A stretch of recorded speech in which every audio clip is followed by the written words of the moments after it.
ज्यायसि चेत् कर्मणस्ते मता बुद्धि जनार्दन तात्किं कर्माणि घोरे मां नियोजयसि केशव। हे जनार्दन, यदि आपको यह मान्य है कि कर्म से ज्ञान श्रेष्ठ है, तो फिर हे केशव, आप मुझे इस भयंकर कर्म में क्यों प्रवृत्त करते हैं? अर्जुन के इस वक्तव्य से यह मालूम होता है कि अर्जुन ने सांख्य को सुना है, सांख्य को समझा नहीं है। अगर वह समझता तो गीता इसके आगे नहीं बढ़ती। अर्जुन की असमर्थता ही हम सभी का भाग्य है कि गीता आगे बढ़ी है और हम सब आज तक उसकी ज्ञान गंगा का लाभ ले रहे हैं। उसके मन में एक भाव जरूर उत्पन्न हुआ है, जिसके परिणाम स्वरूप वह सोचता है और यह मानने लगा है कि जिस ज्ञान के आधार पर वह युद्ध न करने का फैसला कर चुका है, कृष्ण उसके आगे की बात कर रहे हैं। क्योंकि एक सांख्य योगी के लिए कर्म घोर हो ही नहीं सकते।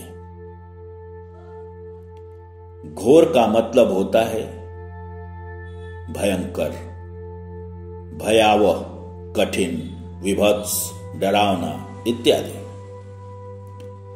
एक सांख्य योगी के लिए कर्म लीला होते हैं। उसके लिए कर्म एक्टिंग है। कोई भी कर्म उसके लिए विशेष नहीं रहता।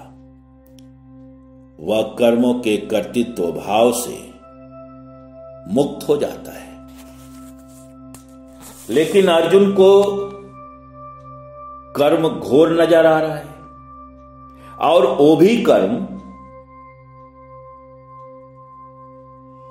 जिसको वह बचपन से करते आ रहा है, जिसके करने का प्रशिक्षण उसने बाल्यकाल से प्राप्त किया है, जिसके कारण समाज में वह पहचाना जाता है, जाना जाता है। न जाने कितने लोगों का वह आदर्श है, आइडियल है। न जाने कितने युद्धों को लड़ चुका है और आज कहता है कि यह घोर कर्म है। आप सोचिए, अगर कौरवों की सेना की जगह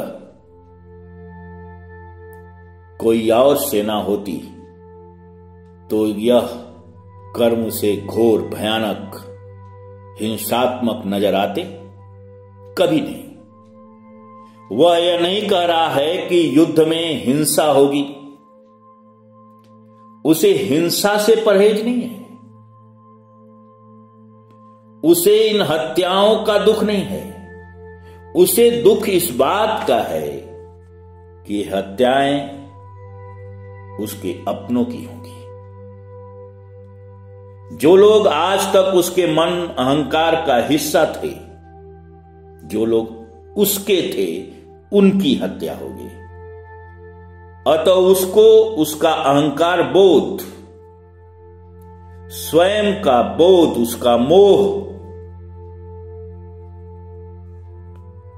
इस कर्म को घोर बना रहा है, भयानक बना रहा है।